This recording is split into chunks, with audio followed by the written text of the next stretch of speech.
எல்லாருக்கும் மதிய வணக்கம். என்னதான் கை நிறையா சம்பாரிச்சாலும் மனசுக்குள்ள ஒரு சின்ன கவலை. எனக்கு 2 பசங்க இருக்காங்க. என் பையன் வந்து காலையில டிஃபனும் சாப்பிடல, மதியம் லஞ்ச் எடுத்துகிட்டு போகல. அம்மா ஸ்கூலில் வந்து சீக்கிரம் வர சொன்னாங்க, குடியரசு தினம் வருது, ஒரு சின்ன இது இருக்குமா அப்படின்னு சொல்லிட்டு அவன் காலையிலே கிளம்பிட்டான். வீட்டுக்காரு அவங்க என்ன பண்ணால், காலையில் சாப்பிட்டாலும் மதியானம் வீட்டுக்கு வர முடியலம்மா, நீ சாப்பிடு, நான் வந்துடுவேன் அப்படின்னு சொன்னாங்க. நேற்றும் மதியானம் அவங்க சாப்பிடல. இன்றைக்கி மதியானமும் அவங்க சாப்பிட மாட்டாங்க. ஹோட்டல் சாதம் அவங்களுக்கு ஒட்டுக்காது. அவங்க வந்து நான் வீட்டுக்கு வந்துடுவேன், நீ சாப்பிடுன்னு அவங்க சொல்லிட்டாங்க.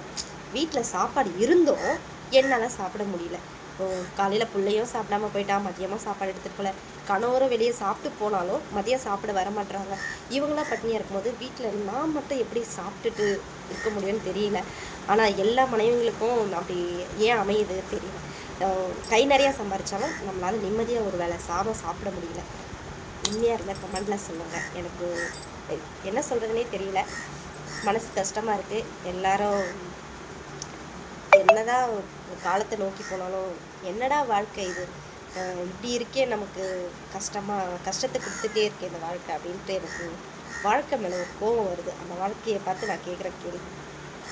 நல்லா இருந்தால் கமெண்டில் சொல்லுங்கள்.